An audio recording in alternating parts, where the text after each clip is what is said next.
The Coalition outpost on Titan was bigger than any city on Earth. Massive towers rose from the frozen surface reaching toward the stars. Each section of the station was built for different species with different needs. Some areas had crushing gravity, others had toxic atmospheres. Some zones were filled with radiation that would kill an unprotected human in seconds. The Endurance docked at the human-compatible zone, and the crew stepped out into a world that felt wrong in every way. Krellix met them at the entrance. The Crystal Ambassador had brought a dozen other species representatives to witness the trials. They all looked at the human crew with what seemed like pity. Jiho ignored their stares and asked to begin immediately. He wanted to prove humanity's worth before these aliens decided humans were too fragile to bother with. The ambassador led them to a massive arena.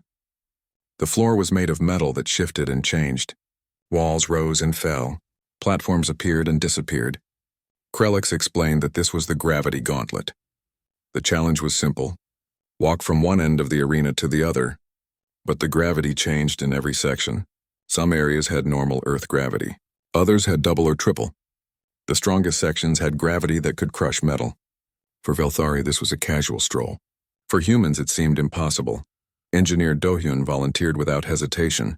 He was the strongest member of the crew. If anyone could survive crushing gravity, it was him. Jiho wanted to argue, but Do-hyun was already walking toward the starting line. The engineer stripped off his jacket and stretched his muscles. He looked at the arena and smiled. He told the others not to worry. He had spent years working in high-gravity training on Earth. This would be just like home. The trial began. Do-hyun walked into the first section easily. The gravity was normal and he moved with confidence. Then he reached the second section. The gravity doubled. His steps became heavy. His shoulders bent forward. The watching aliens leaned closer, expecting him to collapse. But Do-hyun kept walking. He used technique instead of strength. He moved carefully and deliberately. He distributed his weight and found the balance points. The third section had triple gravity. Do-hyun dropped to his hands and knees. The aliens whispered to each other. They thought he was giving up. But the engineer kept crawling forward. His muscles screamed in pain. His bones felt like they would snap. Sweat poured down his face. But he moved one hand forward, then the other. One knee, then the other. Inch by inch, he crossed the section. The fourth section was worse. 4 times Earth's gravity pressed down on him. Do-hyun could barely lift his head. His vision went dark at the edges. The aliens were silent now. They had never seen anything like this. Most species would have given up or been crushed. But Do-hyun dragged himself forward. He pulled his body across the floor like a wounded animal. His fingernails scraped against the metal. His breathing came in gasps. But he did not stop. It took him an hour to cross the arena. When he finally reached the end, he collapsed completely. Dr. Hana ran to him with medical equipment. His bones were not broken. His organs were bruised but intact. He would recover. The aliens stared in disbelief. Krellix approached Do-hyun and asked how this was possible. The Velthari models predicted human bones would shatter under that much gravity. How did the engineer survive? Do-hyun laughed through his pain. He told them that human bones were not as weak as they thought. Yes, they could break, but they could also bend. They could absorb impact, and when they broke, they healed stronger than before. Human bodies were not built to be unbreakable. They were built to adapt and survive. That was the difference. The second challenge was called the Endurance Fast. The concept was simple but brutal. Enter a sealed room with no food or water. Solve increasingly difficult puzzles while your body weakened. Most coalition species needed constant nutrition. The Velthari consumed energy continuously to maintain their crystal structure. The Morphids absorbed radiation every few hours. Going without food meant death for most species within a day. Dr. Hana volunteered immediately. She was a scientist, and the puzzles would play to her strengths. But more importantly, she understood human biology better than anyone. She knew exactly what her body could endure. She entered the chamber with nothing but her mind and determination. The first day was easy. Hana felt hungry, but humans could ignore hunger. She focused on the puzzles. They started simple with basic math and logic. But they grew harder with each one. Mathematics became advanced physics. Logic became complex philosophy. Hana solved them all. The watching aliens were impressed. Her mind was sharp and fast. The second day was harder. Hunger became a constant ache in her stomach. Her hands started to shake slightly. Thirst made her throat dry, but Hana kept working. The puzzles now required her to remember vast amounts of information and connect patterns across multiple disciplines. Her brain felt tired, but it kept functioning. The aliens could not understand. Without food, most species would be unconscious by now. How was she still thinking clearly? The third day pushed Hana to her limits. She had not eaten in 72 hours. She had no water for the last 24. Her body was consuming itself for energy. Fat reserves broke down. Muscles started to waste. But her brain kept working. Humans evolved as persistence hunters. They could chase prey for days across the African savanna. They could think and plan while their bodies screamed for rest. Hana was proof that this ancient ability still lived in modern humans. She solved the final puzzle and the door opened. Hana walked out on shaky legs. She smiled at the shocked aliens and asked for water. Just water. She could wait a bit longer for food. The medical staff examined her and found her blood sugar was dangerously low. She was dehydrated. Her body was in a state of ketosis. But she was alive and conscious. She had completed a challenge that should have killed her. Krelix asked her to explain how this was possible. Hana told them about human evolution, about how early humans survived droughts and famines, about how the human body stored energy and rationed it carefully, about how the brain was the last thing to shut down because thinking was what kept humans alive. The aliens listened with growing fascination. This was not fragility. This was sophisticated survival engineering. The third challenge was the thermal shift. Lieutenant Nari volunteered before anyone else could. She was the pilot and had trained in extreme conditions. The challenge required her to enter a chamber that cycled between extreme heat and freezing cold. Most species needed special equipment to survive temperature changes, but Nari walked in wearing only her standard uniform. The chamber started hot. The temperature climbed to levels that would cook most carbon-based life. Nari felt her skin burning. Sweat poured from every part of her body. This was the key. Humans were one of the few species in the galaxy that could sweat. As the water evaporated from her skin, it carried heat away. Her body cooled itself through this simple but effective mechanism. The aliens had never seen anything like it. Then the temperature dropped. Within seconds, the chamber became freezing cold. Frost formed on the walls. Nari's wet skin should have made her freeze faster. But her body started shivering. Her muscles contracted rapidly, generating heat. Her blood flow adjusted, sending warmth to her core and brain. She controlled her breathing and stayed calm. Panic would waste energy. Stillness would preserve it. The temperature cycled faster. Hot, then cold, then hot again. Each shift was more extreme than the last. Nari endured them all. Her body adapted in real time. When it was hot, she sweated. When it was cold, she shivered. Her consciousness never wavered.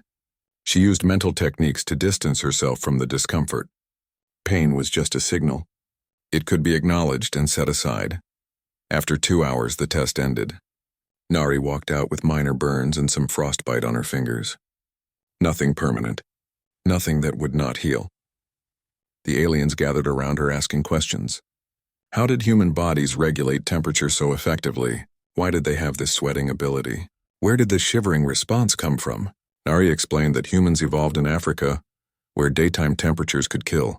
Then humans spread to Ice Age Europe, where cold could kill just as easily. The ones who survived passed on genes for temperature control. Over thousands of generations, humans became masters of adapting to heat and cold. Their bodies were not tough, but they were flexible. They could survive in deserts and Arctic regions. They could adjust to almost any temperature. Krelix looked at the 3 humans who had completed the challenges. The ambassador's crystal body flickered with colors that suggested confusion and amazement. The Velthari had expected humans to fail immediately. Instead, they had passed 3 challenges designed to prove their fragility. This should not be possible. The scans showed humans were weak and breakable. How were they succeeding? Jiho stepped forward and addressed all the assembled aliens. He told them they made a fundamental mistake. They judged humans by how easily they could be damaged, but they should have judged humans by how well they recovered from damage. They saw weakness in human biology. They should have seen adaptation. Humans were not built to be invulnerable. They were built to survive anything. The aliens talked among themselves in languages the translation devices could not fully capture. The nebula of storms hung in space like a wound in reality. Jiho had seen images of nebulas before, but this was different. The clouds of gas and dust glowed with sick colors. Lightning arced between particles millions of kilometers apart. Gravity wells formed and collapsed without warning. Electromagnetic pulses fried any electronics that came too close, and radiation levels were high enough to kill most organic life in minutes. This was where the Coalition research team was trapped. Krellick showed them the data on the bridge of the Endurance. 15 scientists from 5 different species had been studying an ancient station deep inside the nebula. Their ship suffered catastrophic failure trying to leave. The rescue vessel sent to extract them barely escaped with its own crew intact. Now the scientists were stuck on that dying station with life support failing. They had maybe 48 hours before the environment killed them all. The Crystal Ambassador's voice carried genuine distress. This was the worst disaster the Coalition had faced in decades. They had lost ships trying to reach that station. They had lost crews to the radiation and gravity anomalies. The nebula was simply too hostile. Even species with natural armor and redundant organs could not survive there long enough to complete a rescue. And if tough species could not do it, then fragile humans certainly had no chance. Jiho did not ask permission. He told Krellick that the Endurance would attempt the rescue. The ambassador tried to stop him, calling it suicide, but the captain was already giving orders to his crew. Nari plotted a course into the nebula. Do-hyun prepared the engines for the worst conditions imaginable. Hana stocked medical supplies for multiple species. Yoo-jin established communication protocols that might work through the electromagnetic interference. They were going in. The Coalition tried everything to stop them. They said human ships were not built for this. They said human bodies would fail. They said this was foolish and wasteful. Humanity was too precious to throw away on an impossible mission. But Jiho ignored them all. He told Krellick that humans had a saying. When someone is in trouble, you help them. You do not calculate the odds. You do not measure the risk. You just go. That was what it meant to be human. The Endurance entered the nebula and immediately everything went wrong. Radiation alarms screamed. The hull shuddered as gravity waves hit from random directions. The navigation system went blind as electromagnetic pulses scrambled sensors. Nari flew by instinct, keeping the ship steady through forces that should have torn it apart. Her hands moved faster than thought.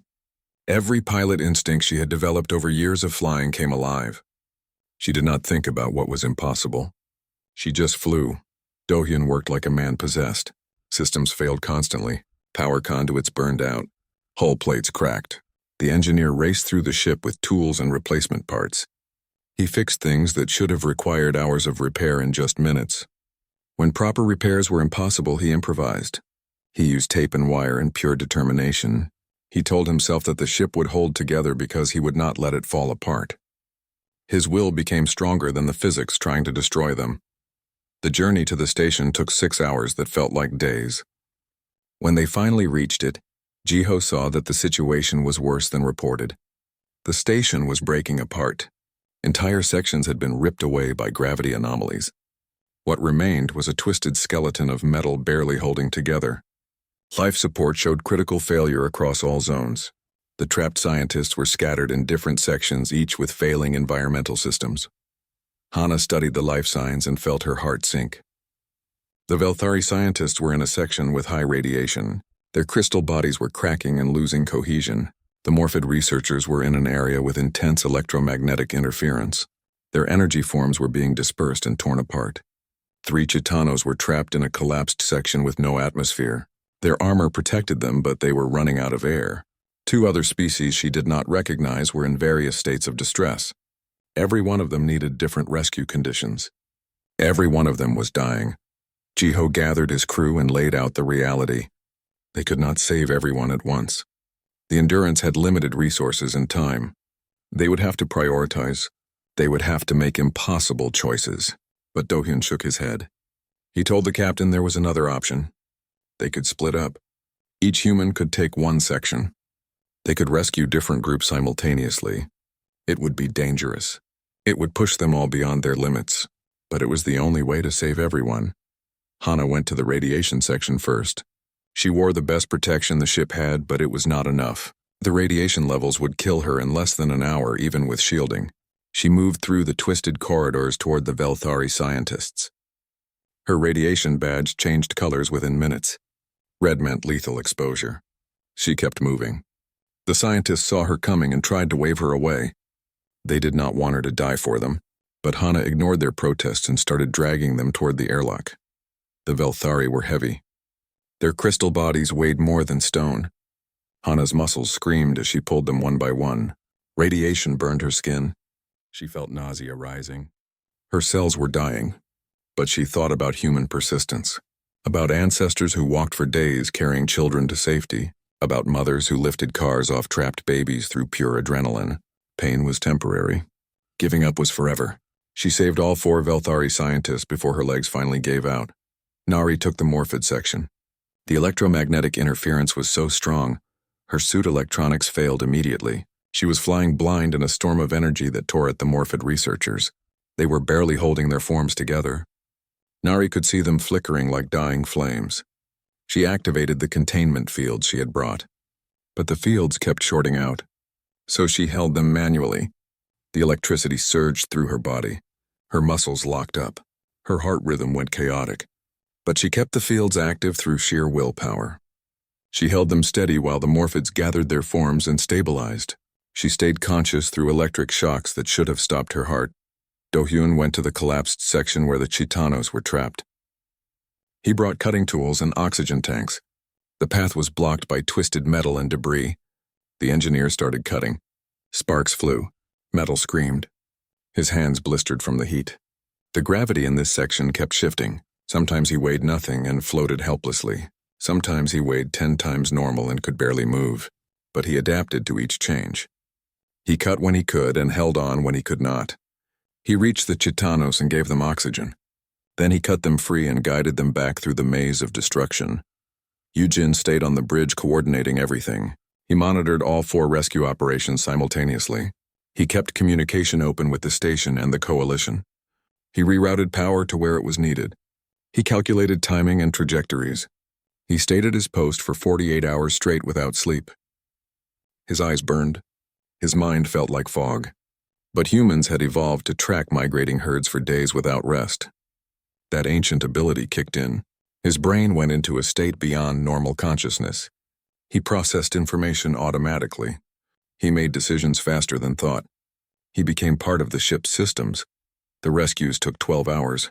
One by one, the scientists were brought aboard the Endurance. All 15 survived, but the human crew was in critical condition. Hana collapsed the moment the last Velthari was safe. Her body had absorbed radiation that would kill her within days without treatment. Nari's heart was struggling to maintain rhythm after the electric shocks.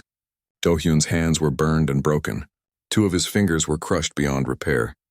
Yujin fell unconscious at his station the moment the ship cleared the nebula. His brain had pushed past every safe limit. He might never fully recover, but they had done it. They had saved everyone.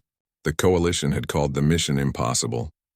They had said the nebula was too hostile for any species. They had been wrong. Humans were not tougher than other species. They were not stronger or more durable, but they could endure. They could push through pain that would break others. They could sacrifice their own bodies to save lives.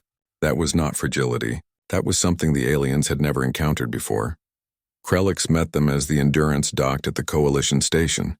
The ambassador looked at the rescued scientists who were alive and recovering. Then the crystal being looked at the human crew who were barely alive and failing. The Velthari's body flickered with colors that meant confusion and awe and something like guilt. These humans had broken themselves to save aliens they barely knew. They had endured the impossible because it was the right thing to do. And now they might die because the coalition did not understand how to treat human injuries. The ambassador made a decision. Every medical expert in the coalition would work on saving the human crew. They would learn human biology. They would understand human medicine. And they would do whatever it took to keep these brave, fragile, impossible creatures alive. Because the galaxy needed to understand what humanity really was. The galaxy needed to learn that sometimes the most breakable things were also the strongest. The medical bay on the coalition flagship was chaos. Doctors from 12 different species crowded around 4 human patients. They had the best medical technology in the galaxy, but none of them understood human biology well enough to use it properly. Hana was dying from radiation poisoning. Nari's heart kept stopping and restarting. Do-hyun's hands were infected, and his body was fighting a losing battle against alien bacteria. Yujin would not wake up. His brain had pushed so far beyond normal limits that it might have damaged itself permanently. Krellis stood in the corner watching everything. The Crystal Ambassador had called in every favor. The Coalition's finest doctors were here, but they were failing. Velthari medicine worked on crystalline structures. Morphid healing involved energy manipulation. Chitanos regeneration required completely different chemistry. Human biology was unlike anything they had encountered. Skin that healed by growing new cells. Bones that knit back together. Blood that clotted and sealed wounds. Organs that could function while damaged. It was sophisticated but fragile, and the doctors did not know how to work with it. A young Velthari doctor named Kira was trying to treat Hana's radiation damage. The scanner showed that human cells were dying by the billions. The DNA inside those cells was shattered. For most species, this would be death. Once the genetic code was destroyed, the body could not rebuild. But Kira noticed something strange. Some human cells were repairing themselves. They had mechanisms to fix broken DNA. The damage was too extensive for complete repair, but the body was trying. It was fighting even while dying. Kira asked if there was any human medical knowledge available. Krelix had already downloaded everything from Earth's databases. The young doctor started reading. Human medical science was primitive compared to Coalition technology, but it understood human biology. Kira learned about bone marrow and stem cells, about how human bodies constantly produce new blood cells, about immune systems that could learn and adapt, about healing processes that took time but were remarkably effective. The doctor realized something important. Coalition medicine tried to fix everything immediately. They had technology that could repair damage instantly, but human bodies were not designed for instant repair. They were designed for gradual healing. The body needed time to rebuild. It needed resources and rest. Kira stopped trying to force rapid healing and instead supported the body's natural processes. The doctor gave Hana nutrients and fluids, created an environment where her bone marrow could produce new blood cells, protected her from infection while her immune system recovered. It was not fast, but it was working. Hana woke up 3 days later. She was weak and could barely move, but she was conscious. The first thing she did was ask about her crew. When they told her everyone was still in critical condition, she demanded to help. The doctors tried to make her rest, but Hana would not listen. She pulled herself out of bed and made her way to where they were treating Nari. If anyone understood how to save her crew, it was her. Nari's heart problem was dangerous. The electric shocks in the nebula had disrupted the natural rhythm. For most species, replacing the heart was easy. But humans only had one heart, and it was deeply integrated with their entire system. They could not just swap it out. Hana looked at the monitors and saw the pattern. The heart was trying to reset itself but kept failing. She realized what was needed. The human heart had its own electrical system. It just needed help finding the right rhythm again. She explained to the alien doctors how human hearts worked, about the nodes that controlled timing, about how electricity made muscles contract, about how the rhythm could be trained and stabilized. They tried a treatment based on Earth medicine combined with Coalition technology. Slowly, carefully, they guided Nari's heart back to a stable beat. It took days of constant monitoring, but eventually it worked. The heart remembered its rhythm. Nari woke up and immediately tried to get back to duty. Hana had to physically hold her down. Do-hyun's case was different. His hands were badly damaged and infection had spread. The alien doctors wanted to remove his hands completely and replace them with cybernetic ones. They said it was the only way to save him, but Hana refused to authorize it. She knew Do-hyun would want to keep his own hands even if they were damaged. She studied his injuries and saw that the infection came from alien bacteria that human immune systems did not recognize. But human immune systems could learn. She isolated the bacteria and introduced them to samples of Do-hyun's blood in tiny amounts. His immune cells studied the invaders. They learned to recognize them. They developed antibodies. It took a week, but eventually his immune system figured out how to fight the infection. Combined with antibiotics from Earth's databases, the infection cleared. His hands would never be perfect again. 2 fingers did not heal quite right, but they were his hands. They would work. That was what mattered. Eugene was the hardest case. His brain had pushed into a state beyond normal human consciousness. The neural activity patterns made no sense to alien doctors. They thought his mind had burned out, but Hana looked at the scans and saw something else. The human brain was reorganizing itself, creating new pathways, finding ways around damaged areas. This was neuroplasticity, the brain's ability to adapt and rebuild. She explained to the coalition doctors that human brains were incredibly flexible. Stroke victims could relearn how to walk and talk. Brain damage could be worked around. The key was not to force anything, but to support the natural healing. They needed to keep Eugen's body healthy while his brain did the work. They needed to provide stimulation without overwhelming him. They needed patience. It took 3 weeks. Slowly, Eugen started responding to stimuli. His brain activity became more organized. Eventually, he opened his eyes. He could not speak at first, and his memory was confused. But day by day, he recovered. His brain found new ways to do what the damaged parts could not. He had to relearn some things, but he was still himself, still Eugen, still alive and thinking. During all this time, the coalition doctors learned. Kira spent every free moment studying human medicine. Other doctors joined in. They were fascinated by how different human healing was. Velthari bodies either held together or shattered. There was no in-between.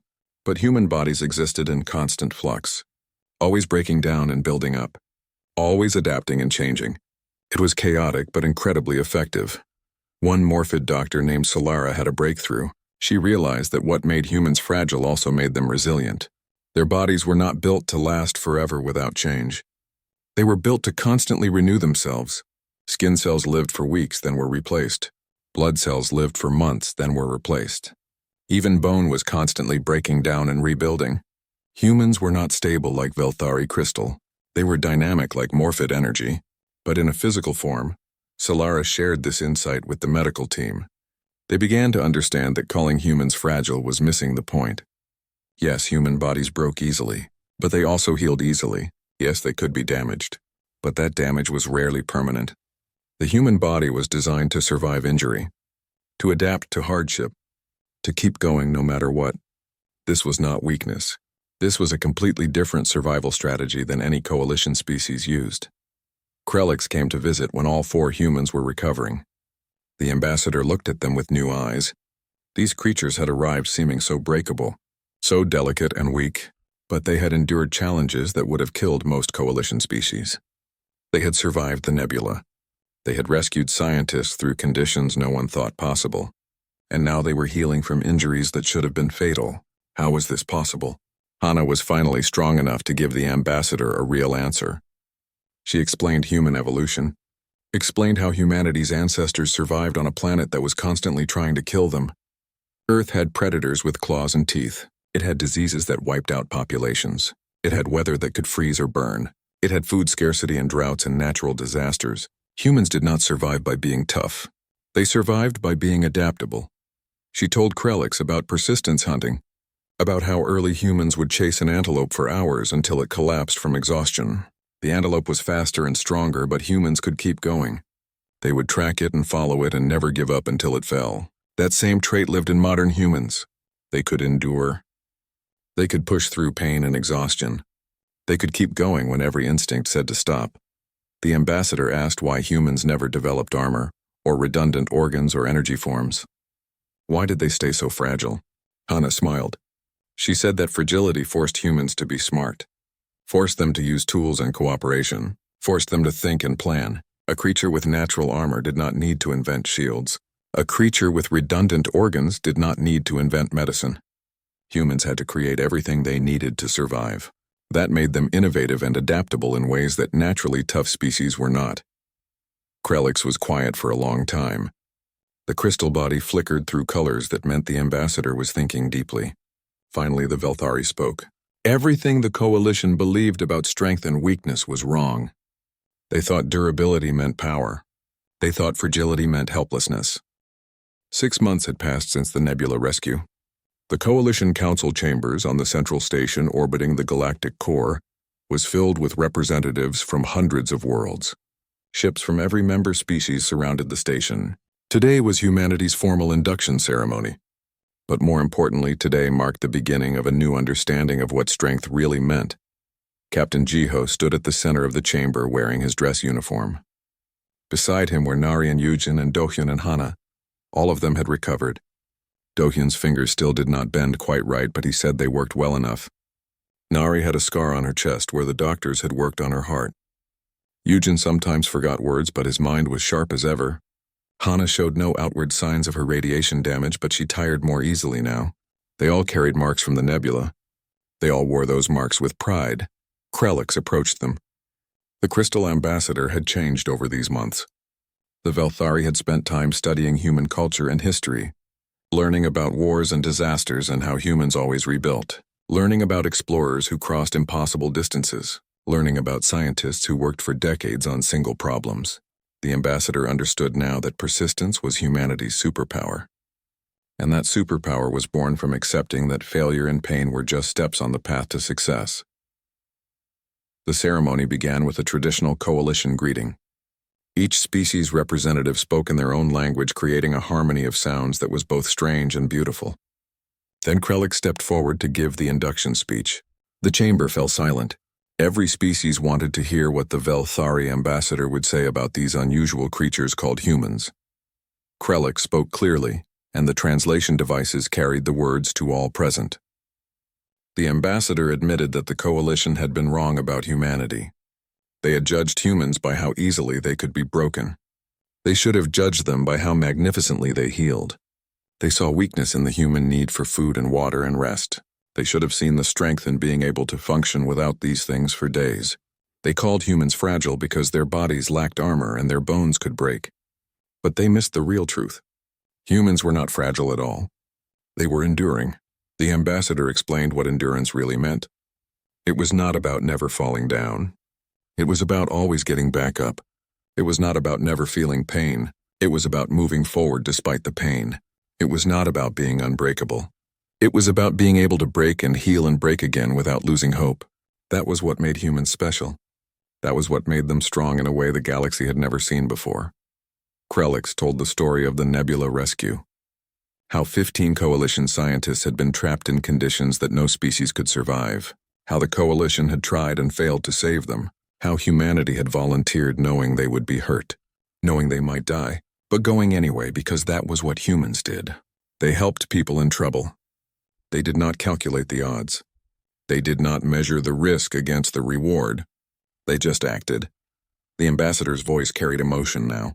The Velthari described watching Hana drag crystal scientists through lethal radiation, watching Nari hold containment fields while electricity tore through her body, watching Do-hyun cut through metal with burned and bleeding hands, watching Yujin stay conscious for 2 days straight because his crew needed him, and all of it done without hesitation, without asking for anything in return.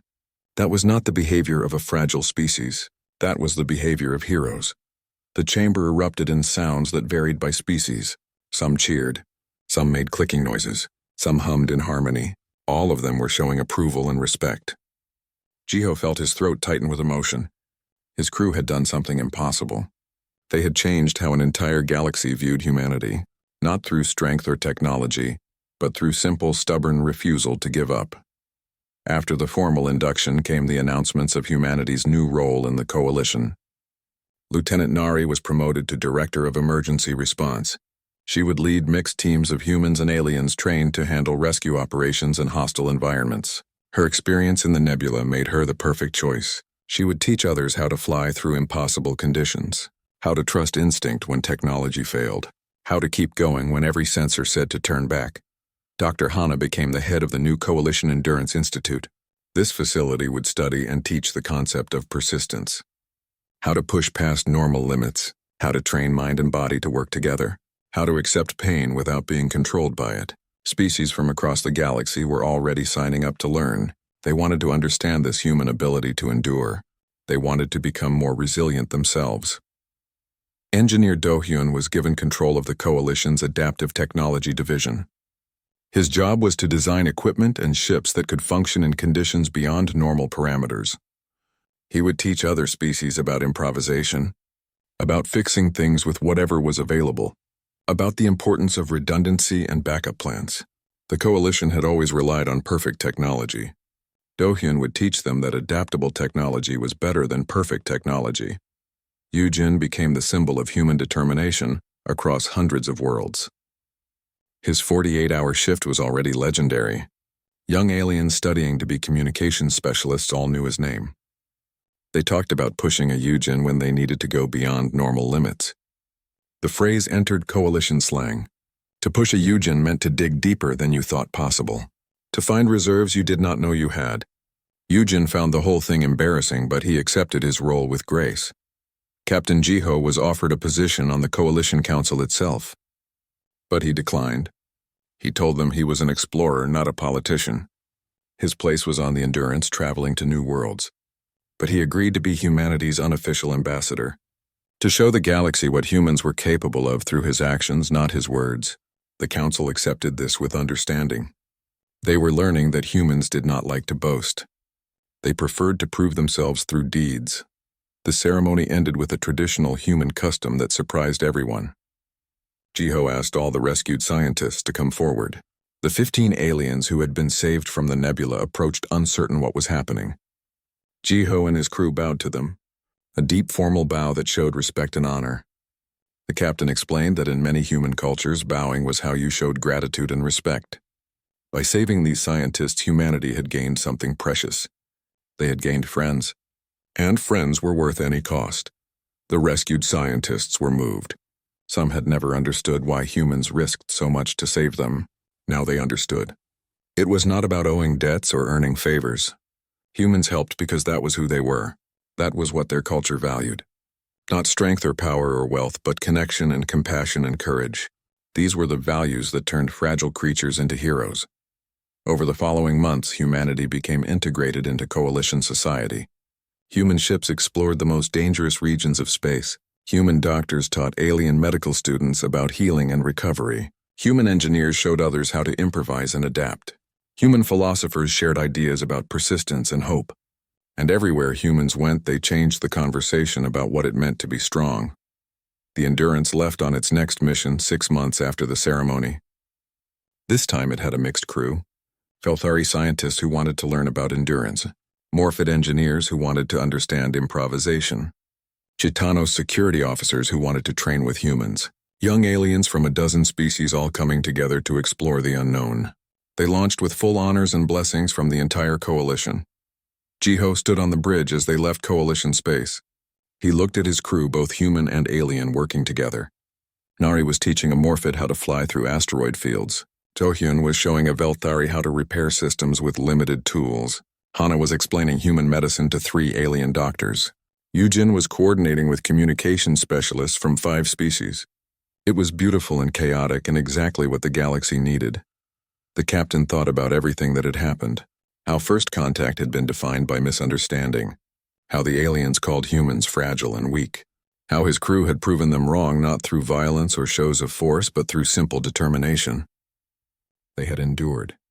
They had survived. They had saved lives. And in doing so, they had taught the galaxy a new definition of strength. The Endurance jumped to faster than light speed and the familiar stars vanished.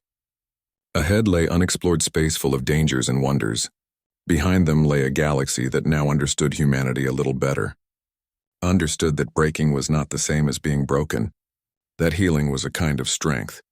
That endurance mattered more than invulnerability. That the most fragile things could also be the strongest. Somewhere back in coalition space, a teacher stood in front of a classroom full of young aliens. The lesson for today was about Earth. An image filled the screen showing humanity's homeworld, blue oceans and green continents and white clouds, but also massive storms and volcanic eruptions and ice caps. Jihoon sat in the 3rd row of the xenobiology classroom and watched Professor Velrin's tentacles change color as the alien teacher explained the concept of adaptive camouflage in deep space organisms. The classroom was large and circular with windows that showed the endless black of space dotted with distant stars. Station Helios 9 orbited a peaceful green planet below and the view never got old. Jihoon had been at the Galactic Institute for 6 months now, and he still felt like he was living in a dream. The professor's voice was soft and musical, translated through the universal device everyone wore behind their ear. Around Jihoon sat students from dozens of different species. To his left was Taemin, a Quelar whose translucent body shifted between pale blue and nervous purple whenever Jihoon moved too quickly. The Quelar were gentle creatures from a world where the biggest predator was about the size of a house cat. Taemin had been terrified of Jihoon at first, but slowly they had become friends. Behind Jihoon sat 3 Scree students, bird-like aliens with bright feathers and quick movements. They chirped softly to each other in their own language. Across the aisle were two Lithans, crystalline beings that sparkled under the classroom lights and communicated through musical tones. Near the front sat a group of Rex, insect-like creatures with multiple arms and compound eyes that saw in spectrums humans couldn't imagine. Ji-hun was one of only 3 humans at the entire institute. Earth had joined the galactic community just 5 years ago, and humanity was still new to most species. The other 2 humans were Yuna and Hana. Yuna studied xenopsychology and sat 2 rows behind Ji-hun. She was smart and quick with a joke that often went over the heads of their alien classmates. Hana was an engineering student who usually sat near the back, probably thinking about whatever machine she was building in her spare time. Professor Velrin continued the lecture, and Ji-hun took notes on his tablet. The professor was explaining how some species evolved bioluminescence as a defense mechanism rather than for attraction. It was fascinating stuff. Ji-hun had always loved biology back on Earth, and xenobiology was like opening a door to infinite possibilities. Taemin leaned slightly toward Ji-hun and whispered through his translator, "Do you understand the part about the chemical reactions?" His body flickered with orange streaks which Ji-hun had learned meant confusion. "I think so," Ji-hun whispered back. "It's like how some jellyfish on Earth glow when threatened. Same basic principle but different chemicals." Taemin's colors settled into a calm green. "Ah, jellyfish. Those are the water creatures from your world, yes? The ones with the stinging tentacles?" "That's right." "Your world has many dangerous creatures," Taemin said quietly. His body shifted toward purple again. Ji-hun smiled gently. "Not all jellyfish are dangerous. Some are actually pretty harmless." This seemed to comfort Taemin a bit, though his colors didn't fully return to their usual blue. Ji-hun had noticed that many students were nervous around the humans. Earth had a reputation. The other species came from what they called garden worlds, planets where life was easy and predators were rare. Earth was classified as a Class 7 death world. Ji-hun had looked up what that meant when he first arrived at the institute. Extreme weather patterns, high gravity, aggressive fauna, toxic plant life, and predators that actively hunted intelligent prey. The list went on. Most aliens couldn't believe humans evolved on such a planet and survived. Some were fascinated. Others were afraid. Ji-hun understood both reactions even if he found them a bit strange. Earth was just home to him. Normal. He had grown up in Seoul where the biggest danger was traffic and air pollution, not wild animals or extreme weather. Professor Velrin wrapped up the lecture section and announced they would be watching a documentary about life forms discovered in the outer rim. The lights dimmed and a holographic display filled the front of the room. Ji-hun settled back in his seat and half listened, while his mind wandered to his plans for the evening. He was supposed to meet Yuna and Hana for dinner at the station's multi-species cafeteria. They tried to eat together at least once a week to share news and complain about assignments. The documentary showed bizarre alien creatures swimming through methane seas and floating through gas giant atmospheres. It was beautiful and strange. Ji-hun found himself genuinely absorbed in the images when a notification flashed across his tablet. He glanced down and saw it was a news alert. He almost dismissed it, but the headline caught his attention. "Prison transport ship missing in Sector 7. Ji-hun frowned and opened the article. The ship had been transporting dangerous criminals to a maximum security facility 3 sectors away. It had gone dark 3 days ago. Search and rescue teams found debris but no survivors and no escape pods. The article speculated about mechanical failure, or possibly an attack, though it seemed unlikely in such a peaceful region of space. The sector they were in was known for being safe. That was why the Galactic Institute was located here. Ji-hun closed the article and looked back up at the documentary. He noticed Yuna had also been reading something on her tablet. Their eyes met across the room and she gave a tiny shrug as if to say it was probably nothing. Ji-hun nodded and returned his attention to the holographic display. Professor Velrin paused the documentary and turned to face the class. "Now, can anyone tell me why these organisms developed silicon-based biology instead of carbon-based?" Several students raised appendages or tentacles or whatever they had for hands. The professor called on a Scree student who chirped an answer that the translator rendered as an explanation about environmental pressure and available elements. The lecture continued normally for another 20 minutes. Students took notes and asked questions. Taemin's colors had settled into a comfortable blue-green, which meant he was relaxed and engaged. Ji-hoon found himself thinking about the missing prison ship again, but pushed the thought away. Space was huge and dangerous. Ships went missing sometimes. It was sad, but it happened. There was no reason to worry about it here on the station. Outside the windows, the stars remained steady and cold and distant. The planet below turned slowly in its orbit, oceans and continents visible through gaps in white clouds. Everything was peaceful. Everything was safe. Ji-hoon had no reason to think that in less than 15 minutes, that peace would shatter completely, and he would have to become something the galaxy wasn't ready to see. For now, he was just a student learning about alien biology in a classroom full of friends. For now, that was enough.